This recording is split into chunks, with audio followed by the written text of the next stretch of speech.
사도행전 22장 6절로 10절 말씀입니다. 신약성경 226면입니다. 사도행전 22장 6절로 10절 말씀을 함께 읽습니다. 가는 중 다메섹에 가까이 갔을 때에 오정쯤 되어 호련히 하늘로부터 큰 빛이 나를 둘러 비침해 내가 땅에 엎드려져 들으니 소리 있어 이르되 사울아 사울아 내가 왜 나를 박해하느냐 하시거늘 내가 대답하되 주님 누구시니까 하니 이르시되 나는 내가 박해하는 나사렛 예수라 하시더라. 나와 함께 있는 사람들이 빛은 보면서도 나에게 말씀하시는 이의 소리는 듣지 못하더라. 내가 이르되 주님 무엇을 하리이까? 주께서 이르시되 일어나 다메섹으로 들어가라. 내가 해야 할 모든 것을 거기서 누가 이르리라 하시거늘. 아멘. 오늘도 예수 그리스도의 이름으로 행복하시기를 축복합니다. 요즘 우리나라를 일컬어 다이나믹 코리아라고 한답니다.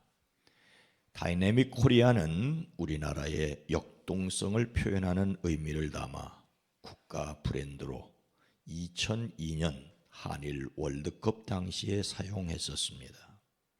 정부가 2001년 12월에 선정하였지만 현재는 사용하지 않는 슬로건입니다. 그런데 요즘 다시 이 말을 사용하는 사람들이 있습니다. 작년 12월 3일 비상계엄 선언으로 온 국민이 충격을 받았는데 대통령에 대한 국회의 탄핵 소추안이 가결되었습니다. 한국 갤럽 여론조사에 따르면 약 75%의 국민이 탄핵을 찬성한 것으로 나와 있습니다. 그리고 지난해 12월 3주차 여론조사 정당 지지도는 국민의힘이 26%, 민주당이 39%였습니다. 그런데 지난 17일 여론조사는 국민의힘이 39%, 민주당이 36%, 여러분이 보는 자료에서는 국민의힘이 46.5%, 민주당이 39%라고 이렇게 나와 있습니다. 이런 조사 결과를 놓고 또 여권과 야권의 해석은 전혀 다릅니다. 그런데 제 관심을 끄는 해석은 이렇습니다. 주관적 정치 성향은 수시로 변동한다는 것입니다. 또 이것이 어떻게 변동될지 모르는 거예요. 정치 상황에 따라서 보수, 중도, 진보 비율이 바뀌는 것이 일반적이라는 것이지요. 여전히 탄핵 찬성이 압도적이랍니다. 현재 여권의 정권 재창출보다 야당으로 정권 교체가 더 높다고 하는 보도도 있고 아니라고 하는 보도도 제가 신문에서 확인을 했습니다. 그런데도 정당 지지율에서 국민의힘이 민주당을 앞서는 것은 탄핵을 기정사실로 받아들이고 조기 대선을 생각하지만 현재 야당의 유력 주자에게는 여전히 의문이라는 것이지요. 대통령의 고집도 싫지만 탄핵 이후 야당 행보 역시 오만과 독선으로 보였다는 것입니다. 정당 지지율 역전 다가오는 대선이 박빙으로 치러질 것을 암시한다고 합니다. 야당에는 절제와 포용을 필요로 한다고 경고하고 또 여당에는 여당 나름대로 변화를 읽으라고 말한다는 것입니다. 확실히 다이나믹 코리아다 그렇게 이야기를 합니다. 역동성이 넘친다는 것은 변화와 혁신을 요구하는 것입니다. 오만과 독선을 싫어한다는 것이지요. 그런데 세상은 교회를 변화를 거부하는 고집불통으로 각인시키고 있습니다. 사실이든 아니든지 간에 각인 이론에 의해 서로 다른 사람을 나쁜 사람으로, 심지어는 악마로 만들어 가려는 것이지요. 근데 교회를 고집불통으로 각인시키는 것은 선교에 엄청난 지장을 초래하고 있다는 것이 분명합니다. 그래서 교회는 지혜로워야 한다는데 참 안타까운 일들이 한두 가지가 아닙니다. 그래서 우리는 하나님께서 주시는 능력으로 무엇이 옳은 일인지 묻는다여야 합니다. 예수님을 믿는 사람 잡아오기 위해 다메섹으로 가던 사울에게 나타난 주님은 자신을 누구라고 하십니까? 8절 말씀입니다.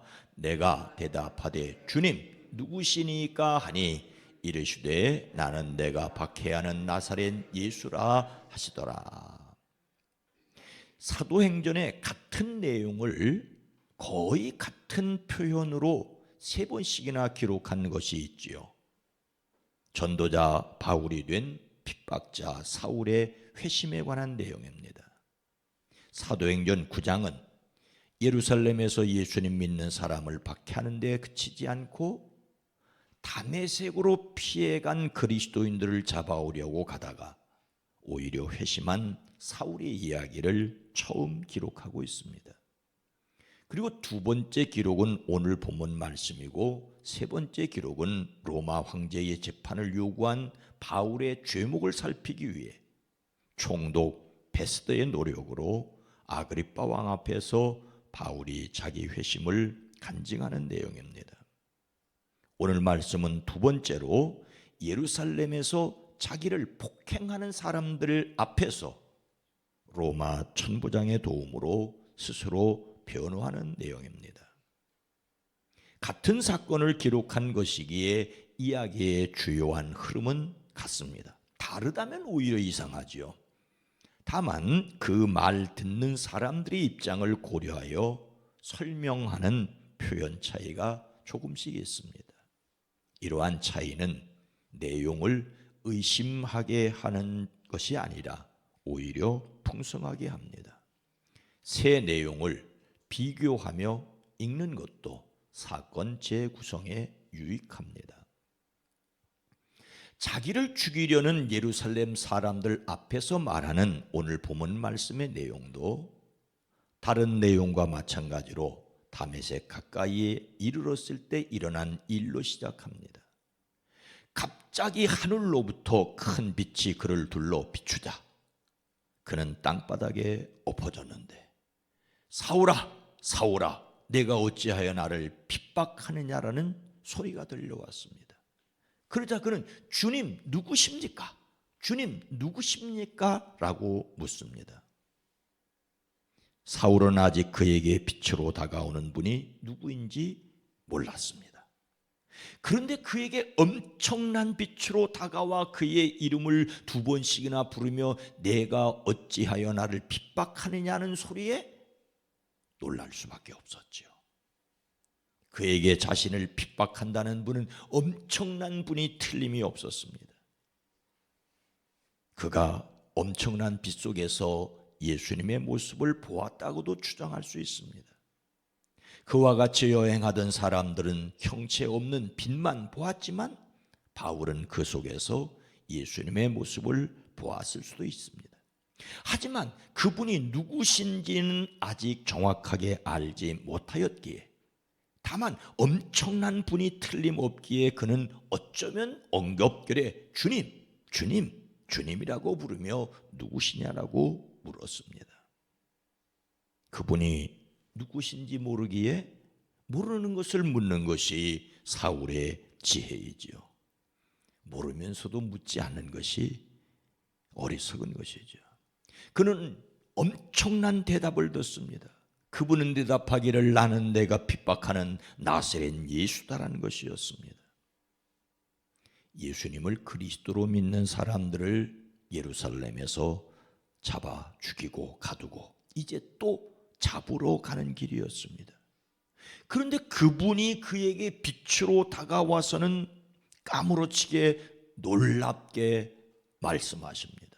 그는 그를 찾아오신 주님을 만난 것이지요. 예수님께 나는 내가 박해하는 나사렛 예수라는 말을 들은 사울은 곧바로 그 주님께 무엇을 여쭙습니까?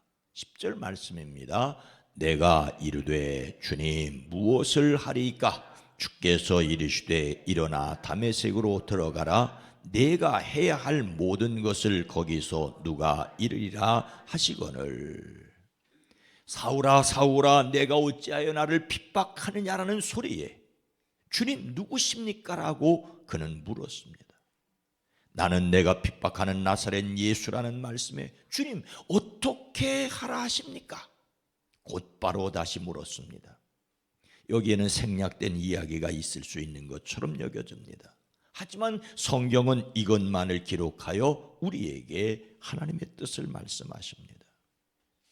바울의 이 질문은 마치 오순절 성령 강림 이후 베드로의 설교에 유대인들이 마음에 찔려 형제들아 우리가 어찌할꼬 하였던 것과 똑같습니다. 세례자 요한의 설교를 들은 사람들이 그러면 우리는 무엇을 해야 합니까? 라고 하는 내용과도 같지요. 빌립보 간수가 내가 어떻게 해야 구원을 얻을 수 있겠습니까? 라고 바울에게 묻던 것과도 비슷합니다. 묻는 것이 지혜입니다.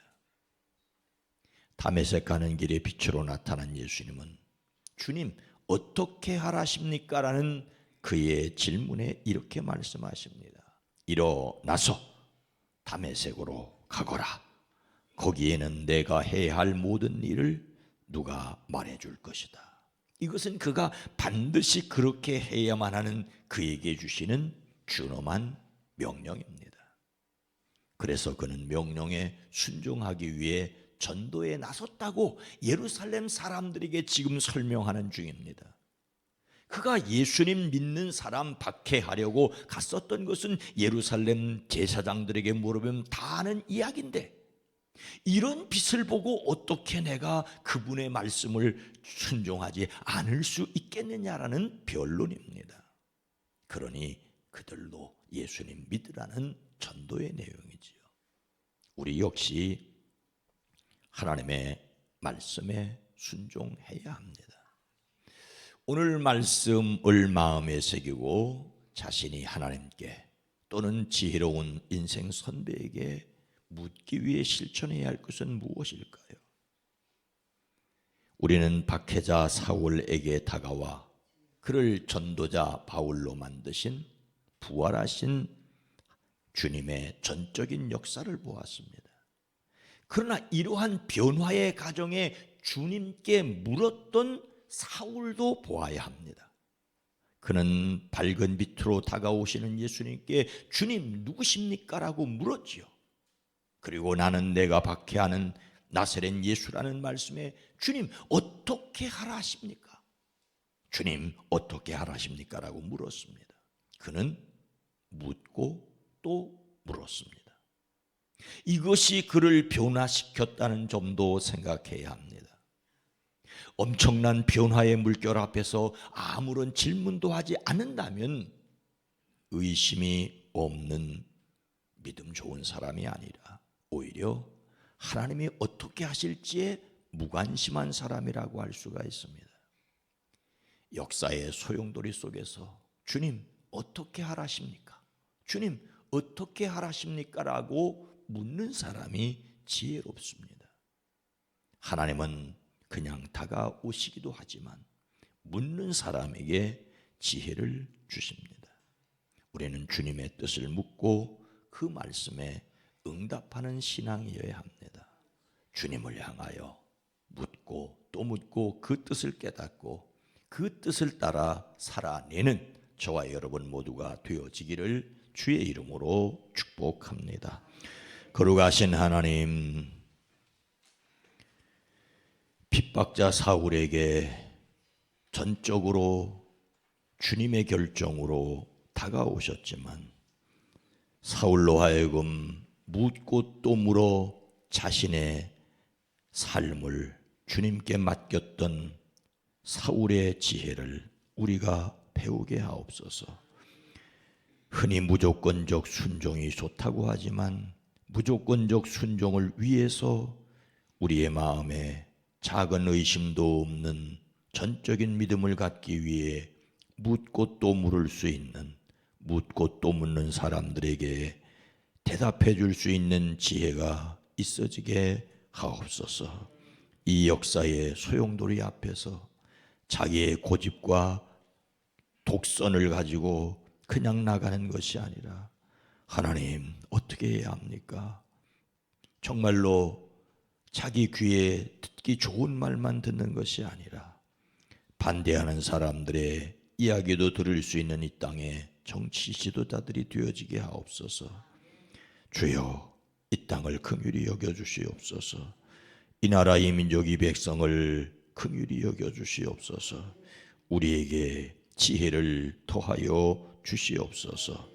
오늘 하루도 가정에서 일터에서 고민하고 걱정할 때 자기에게 묻고 자기가 대답하는 것이 아니라 하나님께 묻고 하나님의 대답을 기다리며 살아가는 저희들 되어지게 하옵소서. 건강하게 하옵소서. 승리하게 하옵소서. 평안하게 하옵소서. 예수님의 이름으로 간절히 기도드리옵나이다. 아멘. 오늘 말씀을 생각하며 주님께 진지하게 묻게 하옵소서. 교회는 주님의 말씀에 순종하기를, 정말 대한민국이 역동을 넘어 안정도 보게 되기를 기도합니다.